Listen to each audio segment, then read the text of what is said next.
Hi everyone, a very good and fresh good morning to all my YouTube family.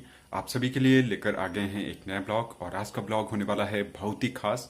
आप लोगों के साथ हम शेयर करेंगे कि किस तरह से चावल यहाँ हमारे हिमाचल, ना ओनली इंडिया बाकी पूरे वर्ल्ड वाइड में किस तरह से धान की खेती की जाती है, फिर चावल किस तरह से हमें प्राप्त होता है।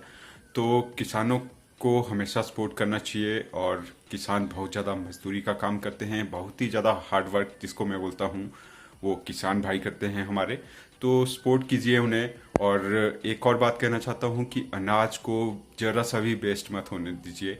बाकी आज आप लोग खुद ही देखेंगे कि हमने भी किस तरह से अपने धान की खेती करना स्टार्ट कर दिया है और बहुत ही नेचर ब्यूटी के ऊपर होने वाला है आज का ब्लॉग। बहुत अच्छा है, तो ब्लॉग को देखिएगा और ब्लॉग अच्छा लगे तो लाइक और शेयर जरूर कीजिएगा और शेयर कीजिएगा अपने फ्रेंड और फैमिली मेंबर्स के साथ। बाकी आज मैं जा रहा हूँ मृदुल के ट्रक की डिलीवरी करने मृदुल के पास। तो आप लोगों ने देखा कि मृदुल का गिफ्ट तो आ गया था, लेकिन वो वहाँ अपने घर पे बहुत ही ज़्यादा एक्साइटेड है और डेली फ़ोन करता है और कम से कम 40-50 बार तो दिन में फ़ोन करता ही करता है कि मुझे मेरा ट्रक लाकर दे दो यहाँ पर। तो आज मैं जा रहा हूँ और मिलते हैं सिस्टर बन्ना और उनकी फैमिली से भी, और मृदुल से भी आपकी बातचीत करवाऊंगा मैं। तो सबसे पहले ब्लॉग की शुरुआत कर रहा हूँ अपने घर के लेंटर से। जो सामने वाली हिल्स दिखती हैं वहाँ पे आज बहुत ही ब्यूटीफुल नज़ारा है और बादल भी बहुत ही ज़्यादा कूल लग रहे हैं और क्या ही अद्भुत नज़ारा है, आप खुद ब खुद देख सकते हैं, कहने की ज़रूरत नहीं है। तो आज मौसम इस तरह से बना हुआ है, उसकी झलक आप लोगों को मैंने दिखा दी।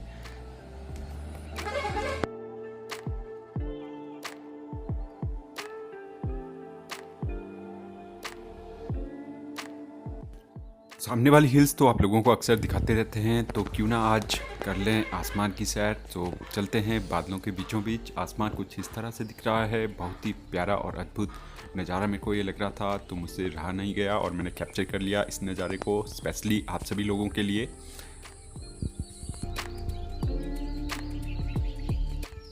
ये था आज मॉर्निंग का एक बहुत ही ब्यूटीफुल व्यू, आप लोगों के साथ शेयर किया। आप लोगों को कैसा लगा ज़रूर बताइएगा। इसके बाद मैं आप लोगों के साथ शेयर कर रहा हूँ, पिछले कल बहुत ज़्यादा बारिश हुई थी और हमने भी अपने धान की खेती स्टार्ट कर ली है। तो पहुँच गया हूँ मैं डायरेक्ट अपने खेतों की तरफ। तो पिछले कल का ये क्लिप था, हम सवेरे अर्ली इन द मॉर्निंग 5:30 बजे अपने खेतों में पहुंच चुके थे और बहुत ज़्यादा तेज़ बारिश हुई थी रात को। तो जो भी पानी हमारे खेतों में इकट्ठा हुआ था तो उसका हमें प्रॉफिट मिल गया। तो यहाँ पर पापा अभी नरम कर रहे हैं खेतों की मिट्टी को, ताकि धान लगाने में हमें कोई भी प्रॉब्लम ना हो। और इस तरह से जब आप मिट्टी को बहुत ज़्यादा नरम कर देते हो तो धान भी बहुत ज़्यादा फास्ट लग जाते हैं और काम भी बहुत ज़्यादा इजी हो जाता है। और ऐसा करने से जो भी कूड़ा कचरा वगैरह होता है जिससे हमारी फसलों को हार्म हो सकता है वो भी नष्ट हो जाता है। हमारे कुछ सब्सक्राइबर ने हमारे से रिक्वेस्ट की हुई थी कि हमें इस ट्रैक्टर के बारे में कुछ बताइए, तो हमने उन सब्सक्राइबर को कमेंट में रिप्लाई भी दिया था। बाकी आज भी मैं बता देता हूँ कि इस ट्रैक्टर का नाम है रिको इटली और 7 हाउस पावर का है ये और 210 सीसी का है। और मार्केट में इसका प्राइस अभी 51 से 54,000 तक है। बाकी इसके साथ आप लोगों को गवर्नमेंट सब्सिडी भी मिल जाएगी 20K प्लस। धान लगाने के बाद हमारा खेत कितना प्यारा लग रहा है, तो हमने अपना एक खेत कंप्लीट भी कर लिया। बाकी किस तरह से पूरी प्रोसेस है ये भी आप लोगों के साथ बताऊंगा मैं। तो यूं ही हमारे ब्लॉग में आज बने रहिएगा कंटिन्यू, ब्लॉग को स्किप मत कीजिएगा। हर एक चीज़ आप लोगों के साथ शेयर की जाएगी कि किस तरह से धान की खेती की जाती है। सबसे पहले धान वाले खेत की मिट्टी को नरम किया जाता है, फिर पूरे खेत को पानी से अच्छी तरह से भिगोया जाता है, फिर उस मिट्टी को पूरी अच्छे तरीके से नरम किया जाता है। और ये देखिए आप लोगों को मैं दिखा रहा हूँ, ये हमने धान लगाए हुए थे, धान का ऊर जो आप लोगों को हमने दिखाया था अपने प्रीवियस ब्लॉग में। तो उन धान के ऊरों को हम उखाड़ कर ले आए हैं, तो कुछ इस तरह के हैं ये धान और फिर हम लगा रहे हैं इनको कुछ इस तरह से। तो ये हाइब्रिड धान है और एक एक बूटा ही लगाना पड़ता है इसका। तो जब इसका एक एक बूटा लगाने के बाद आप लोगों को रिजल्ट मिलेगा बाद में, तो एक बूटा इसका कम से कम 10-12 बूटे बना देता है एक सिंगल बूटा। इस तरह से धान का एक एक सिंगल बूटा लगाया जाता है। और याद रखिए एक एक सिंगल बूटे में डिस्टेंस कम से कम 15 से 20 सेंटीमीटर का होना चाहिए। जैसे कि आप लोग देख रहे हो यहाँ पर हम धान लगा रहे हैं।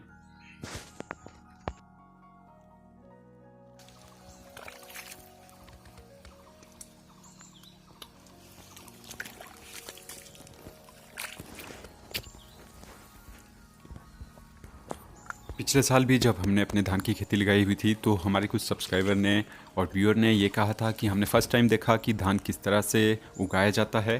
तो जो आप लोग बासमती खाते हो तो कुछ इस तरह से उसकी खेती की जाती है पहले खेतों में, तभी वो बासमती मार्केट से आपके घर पहुंचती है। धान की खेती करते टाइम पानी का बहुत ज़्यादा ख्याल रखना पड़ता है, ध्यान रहे कि आपका खेत सूखना नहीं चाहिए। तो देखिए हम इस तरह से छोटी छोटी वॉल्स लगाते हैं मिट्टी की।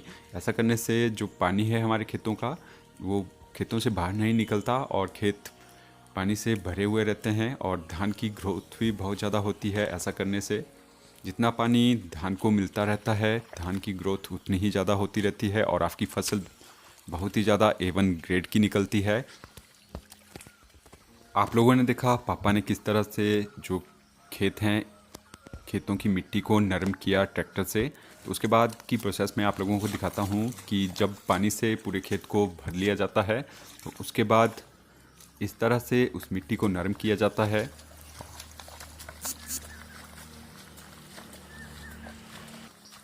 सवेरे सवेरे अर्ली इन द मॉर्निंग में हम निकल पड़े थे अपने खेतों की तरफ। बाकी बैकग्राउंड में आप पक्षियों की चहल पहल भी सुन सकते हो, बहुत ही ज़्यादा मधुर वाणी कोयल की सुनने को मिली सवेरे सवेरे।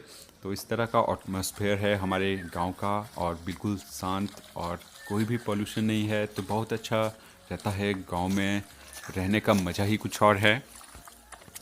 आप लोगों के दिमाग में एक क्वेश्चन आ रहा होगा कि जो भी हम धान लगा रहे हैं अपने खेतों में वो हमने कहाँ से लाए हैं। तो जैसे कि मैंने आप लोगों को बताया था कि हमने एक ऊर लगाया हुआ था, मतलब एक खेत होता है जिसमें हमने धान पहले से ही बीज दिए होते हैं।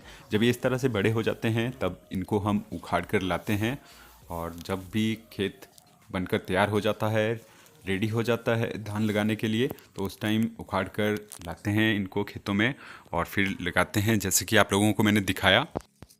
यहाँ पर आप लोग देख सकते हैं कि पापा ऊर को उखाड़ रहे हैं जो भी धान लगाए हुए थे। तो पापा की ड्यूटी लगी हुई थी धान को उखाड़ने की और मैं और मम्मी लगा रहे थे खेतों में धान। जैसे कि धान की खेती करने के लिए बहुत ज़्यादा कड़ी मेहनत करनी पड़ती है, उसी तरह से कड़ी मेहनत करनी पड़ती है मक्खी मच्छरों से अपना बचाव करने के लिए खेतों में। तो यह हम उपले ले आए थे और इन्हीं के धुओं से काफ़ी ज़्यादा बचाव हो जाता है। खेतों में मिट्टी की दीवारें लगाने से देखिए कितना फ़ायदा हो जाता है। इसका एक डेमो मैं आप लोगों को दिखा देता हूँ। तो अभी हमारा खेत देखिए कितना पानी से भरा हुआ है और बीच में देखिए ये मिट्टी की दीवार हमने लगाई हुई है ताकि ऐसा कोई भी पोर्शन ना रहे जो सूखा रहे। तो पूरा खेत पानी से भरा हुआ होना चाहिए। बाकी आप लोगों को तो पता ही है कि हमारी पूरी की पूरी खेती डिपेंड रहती है बारिश के ऊपर। ऐसा कोई भी गांव में सोर्स नहीं है हमारे कि जिससे हम पानी ला सके अपने खेतों तक। और हमारे पहाड़ों पर आप लोगों को पता ही है खेत भी बहुत ज़्यादा सीढ़ीनुमा आकार के होते हैं, तो बहुत ही मुश्किल का काम होता है। बाकी डिपेंड रहता है पूरा बारिश के ऊपर, तो अलर्ट रहना पड़ता है हमें। जैसे ही बारिश स्टार्ट हो जाती है तो हम दौड़ पड़ते हैं अपने खेतों की तरफ।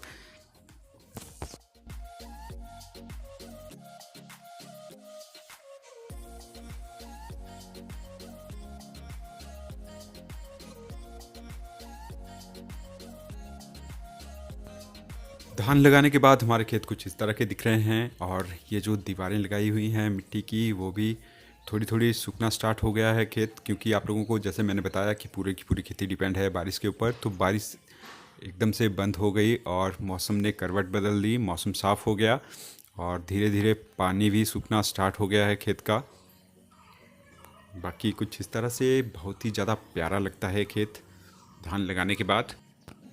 और मौसम ने करवट बदल ली तो ये हमारे खेत हैं धान के बड़े बड़े, ये भी रह गए सूखे के सूखे। तो हमारे से सिर्फ ओनली 2 ही खेत कंप्लीट हो पाए क्योंकि बारिश बंद हो गई और मौसम बिल्कुल साफ़ हो गया। उसके बाद हम वापस आ गए थे अपनी घर की तरफ।